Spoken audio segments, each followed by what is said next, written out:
大家好，我是魏之超。今天要为你深入解读的书叫做《离开大熔炉，坠入火海》，副标题是世界历史中的多元文化主义与美国的未来。这本书要回答的问题是，一个多民族、多文化的国家到底应该怎样去调和、去处理不同种族、不同文化的人群之间的差异呢？对于这个非常棘手的问题现代世界试过两条路。一条道路呢叫做民族大熔炉政策，它是美国曾经长期奉行的模式。所谓的大熔炉呢，就是欢迎你带着你自己的文化来到美国，但是一旦你进入到这个国家呢，你首先就是这个国家的公民，大家要共享一套公共的身份，那就是我们首先都是美国人，然后我们可以同时是其他。然后呢，还有一条针锋相对的道路，叫做多元文化主义，那就是今天的西方左派、进步派大力推动的路线。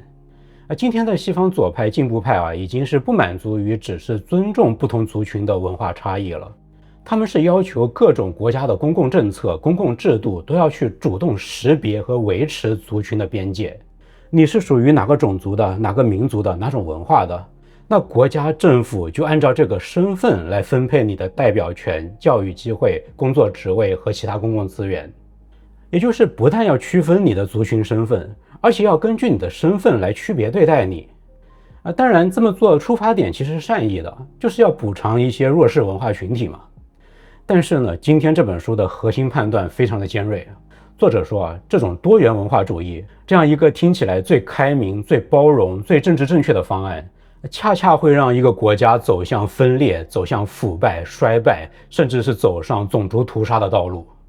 因为多元文化主义是把人固定在一个族群里，它把公共政治变成了群体之间的零和博弈，这最终会侵蚀掉一个社会最珍贵的东西，那就是共同身份。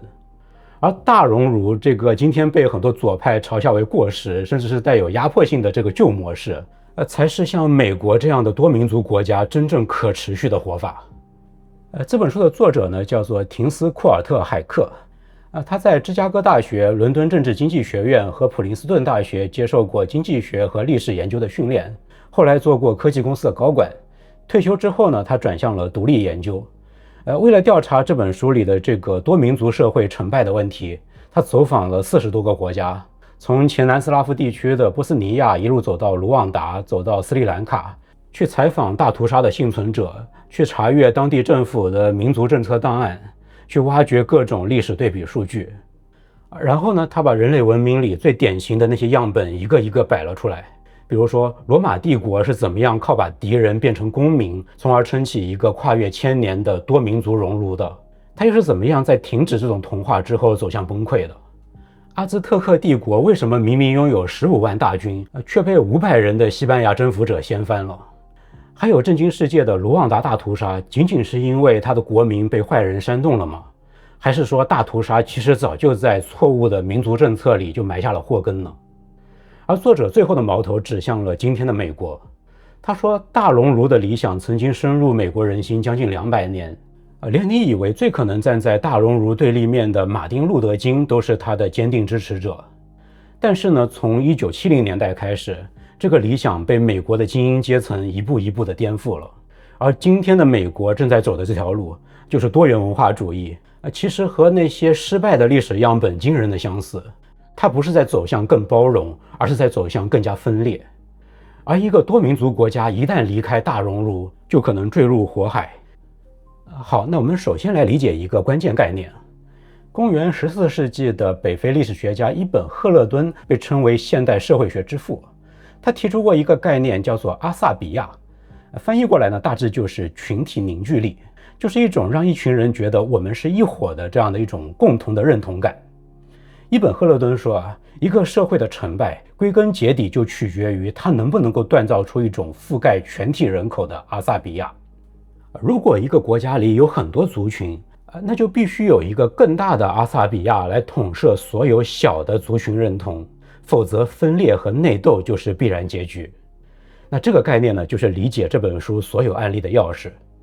而之所以这种阿萨比亚或者叫群体凝聚力这么重要，是因为人类的心里有一个非常根深蒂固的倾向，那就是一旦人们意识到我和你是属于不同的群体的，那我们之间就非常容易相互敌视。1950年代，美国心理学家在一个夏令营里做过一个非常著名的实验。他们找来一群背景完全一样的白人男孩，把他们随机分成2组，仅仅是贴了一个标签，分了个组，搞了几场竞赛，结果这些孩子就形成了高度相互仇视的敌对派别。他们就开始烧对方的旗帜，砸对方的营房，冲突飞速升级，以至于研究人员不得不提前终止了这个实验。在一个后续的实验里，有一次警察都被叫来了。后来有另外一位心理学家做的一个研究更绝，他仅仅是告诉那个实验的受试者，你属于 A 组，另外那些人属于 B 组。结果这些 A 组的受试者就立刻对 B 组产生了歧视和敌意。而这个分组是完全随机的，你不需要什么2个种族间古老的仇恨，不需要任何实际的利益冲突，仅仅是你们是属于不同的组的这样一个信息，就足以制造群体对立了。所以作者说这些心理学实验提示我们，光是区分族群这个动作本身就是非常危险的。你都不需要等到出现真正的族群矛盾，你光是给人贴标签就已经是在点火了。所以就更别提现实世界里那些真实的本身就有强烈的内部认同的族群了。一旦族群身份被强化，那么族群之间滑向对抗才是常态。好，那有了这个底子，我们就来看一些历史案例。我们先从最辉煌的正面案例讲起，罗马帝国。作者在书里有一个很有意思的观察，他说要是按照罗马帝国皇帝的平均昏庸程度，那罗马早就应该灭国了。比如说卡利古拉皇帝把军队开到英吉利海峡边上，号令士兵们去捡贝壳，然后他把这些贝壳运回罗马，搞了一场盛大的凯旋仪式，庆祝自己战胜了大海。荒唐吧？像什么尼禄康茂德一个比一个疯。罗马帝国前50位皇帝里，能够挺到自然死亡的，一只手就能够数得过来。罗马皇帝的意外死亡率竟然比当角斗士还要高。那按照正常逻辑一个出了这么多昏君的政权，早就应该完蛋了。但是罗马撑了将近1000年，如果算上东罗马，那就是2000年。它靠的是什么呢？作者说，答案就刻在法国里昂出土的一块青铜板上。那上面刻的是罗马皇帝克劳狄乌斯的一次演讲记录，他在里面解释了罗马的民族政策。克劳狄乌斯说，雅典和斯巴达的军事力量之所以败亡，是因为他们总是把被征服的人当外人给隔离起来。而罗马的创始人罗慕路斯不止一次在1天之内就把整个敌对民族变成了罗马公民。这就是罗马版的大熔炉。罗马征服一个地方之后，典型的做法是先给当地的领袖赋予公民权，让他们直接向罗马负责，而那些普通居民呢，先拿拉丁权，也就是没有投票权的2等公民身份。等到这个地方跟罗马建立起了稳固的联系，那所有的自由居民就能够获得完整的公民权。而且不管你是什么族裔、什么出身，只要你愿意融入罗马，为罗马效力，你就有机会爬到最高层。图拉真皇帝是西班牙人，塞维鲁皇帝有非洲血统，还有皇帝来自于阿拉伯、保加利亚、匈牙利、叙利亚。黑人非洲部落出身的卢修斯·奎图斯从辅助军事开始做起，一路升到了元老执政官，比美国选出第1位少数族裔总统早了2000年。而罗马军队就是这个熔炉的核心。士兵入伍之后要学拉丁语，沉浸在罗马文化里，退伍之后在行省获得农地，成为传播罗马文化的种子。就这样，一张由退伍老兵构成的网络遍布整个帝国，每个人都深深地认同自己是罗马人。而关键是，这些自我认同是罗马人的士兵，他们的出身未必是罗马。公元3世纪的时候，著名的第3奥古斯塔军团里面甚至几乎都没有什么意大利人，主体是西班牙人、非洲人、潘诺尼亚人，但他们同时都是罗马人。那这种共同身份带来了什么呢？作者说，第2次布匿战争就给出了最好的答案。汉尼拔带领着10万大军翻过阿尔卑斯山来打罗马，他是人类历史上最伟大的将领之一。而那个时候，罗马的领导层又正好烂得一塌糊涂。汉尼拔原本指望意大利各城邦会倒向他，但是这些城邦并没有。这些城邦跟罗马已经锻造出了非常深厚的共同身份。即使那个时候看起来汉尼拔赢定了，占尽上风，但是这些城邦依旧选择和罗马一起战斗。结果汉尼拔的补给线最后断裂，最终被罗马彻底击溃。那罗马帝国最后又是怎么样走向衰弱的呢？公元4、5世纪的时候，有大批的哥特人和其他的蛮族作为难民涌入了罗马领土。和以往不同啊，这些人没有被同化，没有被赋予公民权，而是被允许住在自己的民族飞地里，保持自己的语言，效忠自己的首领。罗马的军队也变了，以前是把蛮族打散编入到各军团里，让他们在罗马文化的浸泡中变成罗马人，而现在变成了大量的使用所谓的联盟军，也就是蛮族部队保持完整的民族建制，效忠自己原来的部落首领，不学拉丁语，不参加罗马的军事仪式，不和其他的族群混编。这就意味着整套激励机制被彻底的颠倒了。以前呢，一个蛮族出身的人要出人头地，最佳策略就是变成一个罗马人，而现在呢，他要出人头地，最佳策略是忠于自己的族群。罗马帝国版的身份政治就此登场。作者说，斯提里科可能是最后一个伟大的蛮族出身的罗马化将领，他一辈子为保卫罗马而战。但是身份政治的逻辑让他的蛮族血统成了宫廷阴谋的把柄。他最后被罗马皇帝逮捕，然后处死。消息一传出，3万名斯提里科的旧部就投奔了叛军首领阿拉里克，而阿拉里克自己就是身份政治这个新制度的产物。他没有被罗马化，所以他对罗马毫无认同。公元410年，他围攻罗马城，罗马使者问他打算给罗马人留点什么，他回答说，那就留他们的灵魂吧。作者说，等到他破城之后，其实连灵魂也没有留下多少。那这就是正面案例变反面的罗马帝国。那我们接着再来看一个纯粹的反面案例，阿兹特克帝国。阿兹特克帝国跟罗马正好是一面镜子的两面。罗马帝国一开始是把敌人变成自己人，而阿兹特克帝国从一开始就执行了一种非常明确的多元文化主义政策。他们征服一个地方之后啊，会保留当地的文化和政治结构不变。他们既不传播自己的语言，也不推行任何共同文化，他们只会派一个税收官去收贡品。结果呢，帝国境内说着80多种语言，彼此之间几乎没有共同身份可言。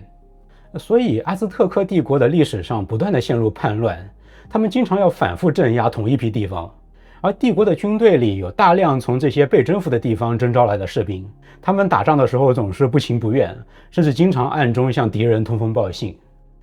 1915年，西班牙征服者阿尔南科尔特斯登陆墨西哥海岸的时候，手下只有大约500个人，但是他很快就看穿了阿兹特克帝国的这个致命弱点，所以他就一路走一路拉拢，他轻而易举的就把一个又一个族群从帝国那边拉拢过来。等他走到帝国首都城下的时候，他已经统帅了一支数万人的大军，而他带来的西班牙人竟然只是其中的一个零头而已。最后的围城战里，连帝国核心成员之一的特斯克克这个部族都提供了3万人帮西班牙人打阿兹特克，而这些本来都应该属于阿兹特克人这个共同族群的人，杀起自己人来毫不手软。科尔特斯自己都抱怨说，他花在阻止盟军屠杀和残暴行为上的精力，比花在和敌人作战上还多。所以作者说，阿兹特克帝国最终崩溃，不是因为常规的那个历史解释，说什么西班牙人的枪炮太厉害，是热兵器碾压了冷兵器。其实西班牙人那些火枪装弹要好几分钟，带去的投石机第一次发射就把石头笔直的往天上抛，然后砸回到自己人头上。有很多能够查到的历史细节都能够证明，那个时候的热兵器根本没有明显的优势。真正的原因其实是阿兹特克帝国根本就没有什么阿兹特克人，没有像高卢人、不列颠人、非洲人变成罗马人那样变成了阿兹特克人。所以当外敌来犯的时候，绝大多数人都袖手旁观，甚至主动带路，举起屠刀朝向自己人。那罗马帝国和阿兹特克帝国这2个案例放在一起，模式已经非常清楚了。但是作者并没有停在古代史，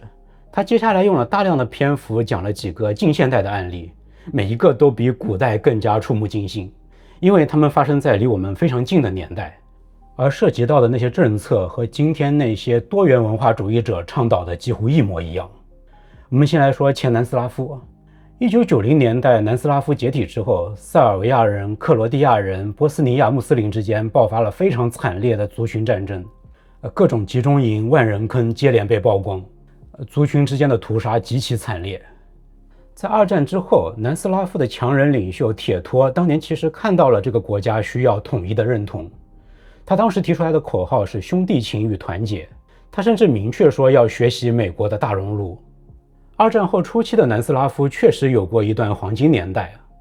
那个时候年轻人在国家组织的青年旅里跨族群混编，一起修路建桥，一起锻造了我们是南斯拉夫人的这种共同身份感。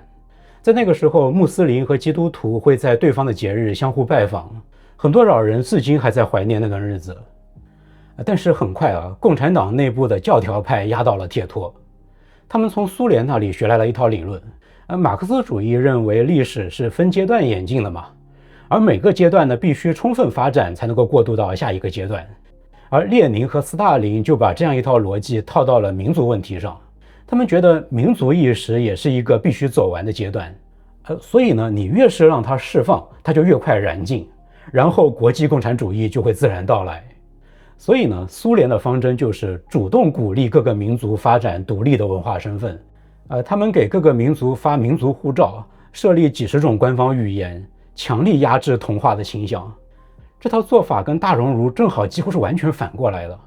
而南斯拉夫的共产党人最后就照搬了这套做法。于是后来南斯拉夫就开始走上了和苏联一模一样的道路。他们给每个民族设立单独的学校课程，单独的文化机构，然后搞民族配额制度。比如说军队和政府的职位要按照民族比例来分配。比如有些大学规定，每招收一个非阿尔巴尼亚族的学生，就必须招3.8个阿尔巴尼亚族的学生。是不是好眼熟啊？今天西方左派搞的那一套东西，都是当年人家玩剩下的。那结果呢？这些政策的效果和制定者的初衷正好南辕北辙。他们没有消弭族群之间的差异，反而让各个族群越来越把彼此当成了争夺资源的对手。于是各个族群隔阂和敌意迅速加深。这个模式我们后面会反复出现。在铁托在世的时候他靠着铁腕统治勉强压住了这种族群分裂的势头。但是他1980年一死，所有被培养了几十年的族群裂痕立刻迅速扩大。冲突最先是在科索沃爆发，当地的少数族裔塞尔维亚族出来抗议针对他们的平权政策歧视。而族群冲突的政治规律一般是，一旦社会已经出现了这种非常清晰的族群分裂，那最极端的那些政客反而最容易出头，因为温和派都会被扣上本族叛徒的帽子。米洛舍维奇就是这样一个典型的族群投机者。他从1987年开始发动各种煽动性的演讲，利用塞族人对科索沃的民族情感，一路登上了塞尔维亚的总统宝座。当上了总统之后，他强行吞并了科索沃，这把其他几个共和国都吓坏了，纷纷准备脱离南斯拉夫。与此同时呢，波斯尼亚的卡斯季奇、克罗地亚的图季曼这些同类型的政客也纷纷登场，各自煽动本民族的仇恨。而这一切几乎是水到渠成的，因为过去那几十年的族群分治已经替他们做好了足够的铺垫。民众早就已经习惯了用我们和他们这样的框架来看待一切，火一点就着。随后就是外人在新闻里看到的那一切了。10日战争、克罗地亚独立战争、波斯尼亚战争、科索沃战争接连爆发，集中营里发生了各种惨绝人寰的酷刑，数万人被处决之后扔进万人坑，而且没有一方是无辜的，每一个族群都在相互杀戮。后来国际法庭对各方都有定罪。再下一个案例是卢旺达。卢旺达大屠杀是人类历史上最骇人听闻的事件之一，100天之内100万人被杀，按比例换算到美国的话，就相当于100天内杀掉了将近5000万美国人。而且更加恐怖的是，卢旺达屠杀使用的大多都是砍刀和锄头。这种低技术含量的手工屠杀，就意味着需要成千上万的人亲手参与。有研究估算每4个胡图族人就有1个参与了暴力行为。那这是怎么发生的呢？作者说回溯历史会发现一个非常反直觉的事实，那就是欧洲殖民者到来之前，卢旺达的胡图族和图西族之间的区别更像是一种职业分工，而不是种族分界。图西人养牛，社会地位会高一些，胡图人种地，地位低一些。但是这2个群体是说同一种语言的，通婚也非常频繁，界限非常模糊。胡图人如果发了财买了牛，就可以变成图西人；图西人如果穷了，也可以变成胡图人。他们其实有一个共同的自称，巴尼亚卢旺达，意思就是卢旺达的人民。他们本来其实是一个共同体。然后呢，后来比利时的殖民者来了，他们带来了一套伪科学的种族理论，说图西人其实是深肤色的高加索人，是来自北方的高等种族。然后比利时人做了一件看上去非常不起眼的事情，但是就是这件事情彻底改变了这个国家的命运，那就是发身份证。每一个卢旺达人都必须拿到一张注明了自己种族的身份证。当时为了确定一个卢旺达人的种族，殖民当局甚至用卡尺去量他们的鼻子和各种面部特征，但这其实完全是胡闹，因为这两个群体在外貌上几乎没有差异。后来大屠杀发生的时候，那些屠杀者就经常分不清谁是图西族，谁是胡图族。那怎么样区分呢？最后就竟然只能靠检查身份证。比利时人不仅发了身份证，还配套了一整套所谓的平权政策。先是偏袒图西人，把好工作和高等教育的机会都留给他们。后来殖民政府快要撤离的时候，又完全翻转了过来，改成了偏袒胡图人。作者说这简直就是那些心理实验里制造群体冲突的最完美的配方，就是先把人分组贴标签，然后先让一边占便宜，另外一边吃亏，然后再反过来，每一步都是精准的火上浇油。然后呢，在卢旺达独立了之后，胡图族政府延续了这套种族配额制度，只是方向反了过来，限制图西人进大学和政府机关的比例。学校第一天上课，老师就会点名喊出每一个学生的族群身份。历史课教的也不是单纯的历史了，而是教仇恨，教你图西人如何压迫了胡图人900年。这样的族群政策持续了几十年，早就已经把干柴码得整整齐齐了，只差一根火柴。1994年，胡图族总统的座机被击落，官方电台立刻开始全天候的广播，号召胡图人拿起武器消灭图西人。结果屠杀在几个小时之内就蔓延到了全国。作者在书里采访了好几位大屠杀的施暴者，他说最令人不安的不是这些人有多变态，而是他们有多普通。有一个杀了20多个人的农民，看起来就是一个和蔼的老爷爷，平日里最关心的就是他种的鳄梨的价格和什么时候会下雨。这场大屠杀不是少数坏人在做坏事，而是大量的正常人、普通人都参与其中，这才是最震撼人心的。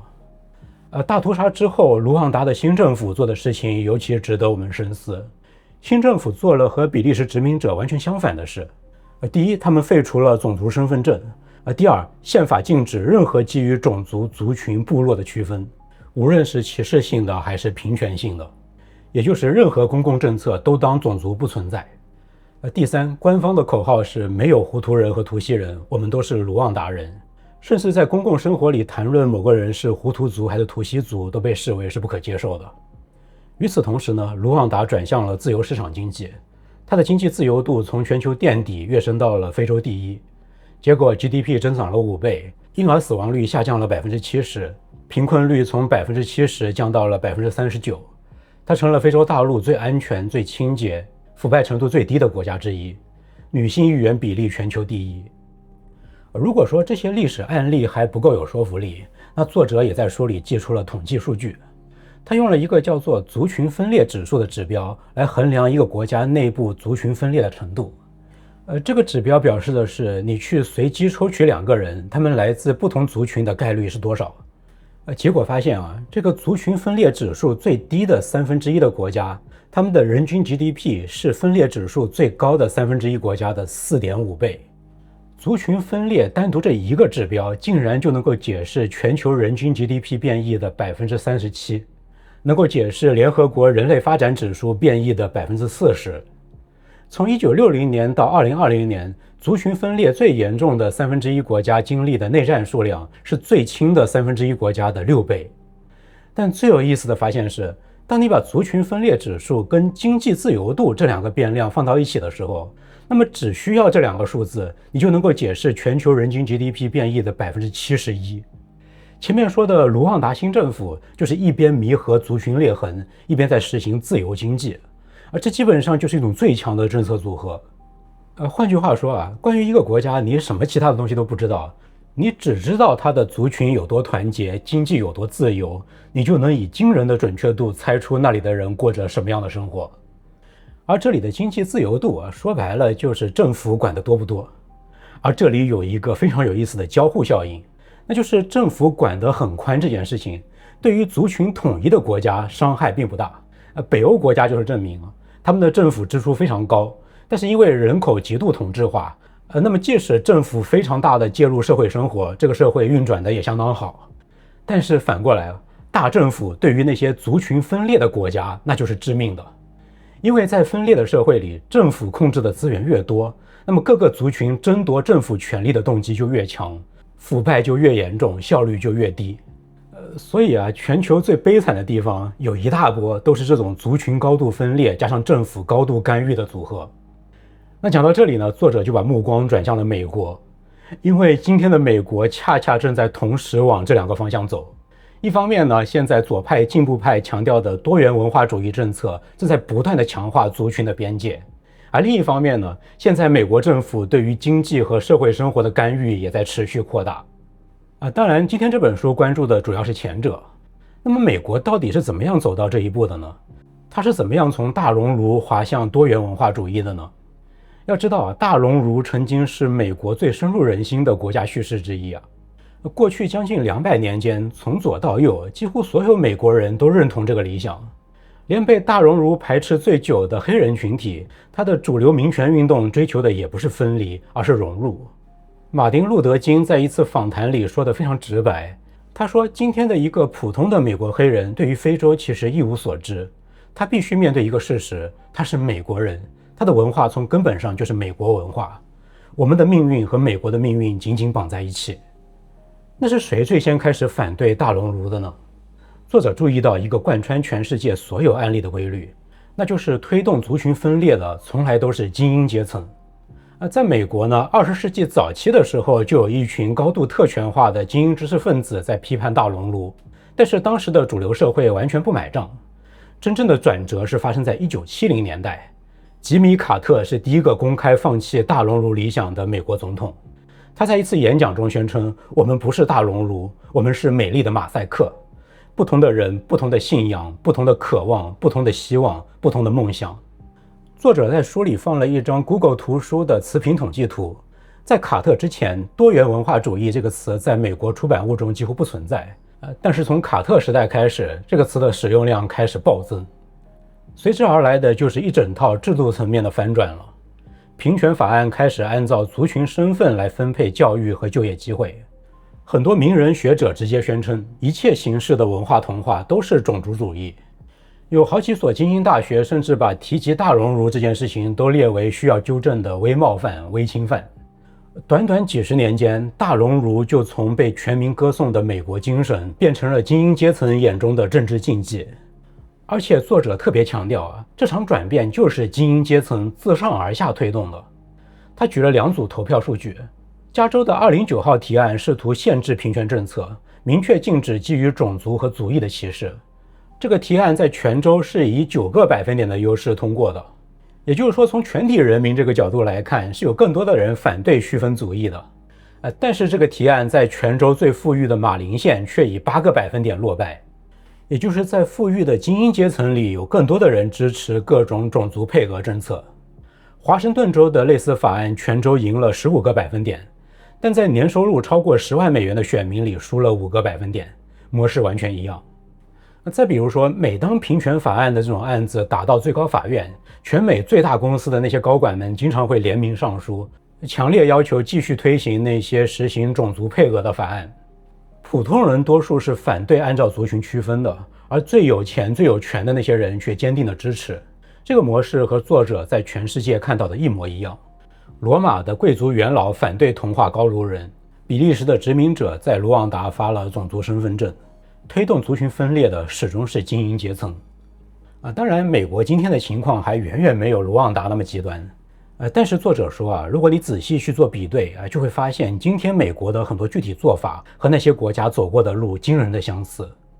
比如说当年的奥斯曼帝国曾经有一套叫做米勒特的制度，就是帝国境内不同宗教、不同族群的人各自各管各的，你穿你的衣服，过你的节日，但绝对不允许跨界。你穿了别的族群的服饰就会受到惩罚。而今天的美国有一个非常相似的东西，叫做文化挪用。很多美国的左派精英对于文化挪用这件事情非常的敏感，你一旦文化挪用了，就好像犯了天条一样。一个白人不能够输黑人的脏辫，如果你输了，你就是文化挪用。一个非拉丁裔不能够开墨西哥卷饼店，如果你开了，就是文化挪用。文化被他们当成了一种出生就决定的财产，不同族群的人不许跨界使用。再比如说，前南斯拉夫的波斯尼亚有很多学校实行过一栋楼里2所学校这样的制度。波斯尼亚穆斯林的孩子走一个门进去，克罗地亚的孩子走另外一个门进去。他们在同一栋楼里上不同的课，学不同的历史。课间他们到同一个操场，但是操场中间拉了一道铁丝网，两边的孩子不许混在一起。今天的美国虽然没有铁丝网，但很多大学今天已经会为不同的族群提供单独的入学说明会、单独的毕业典礼、单独的宿舍楼。再比如，在卢旺达大屠杀之前，学生在开学的第一天就要站起来报告自己的种族。而今天，美国很多学校也要求孩子去识别自己族群身份的文化特征。今天，很多美国大学申请表上反复要求你填写种族和族裔。然后，作者还发现了一个在全球范围内反复出现的规律，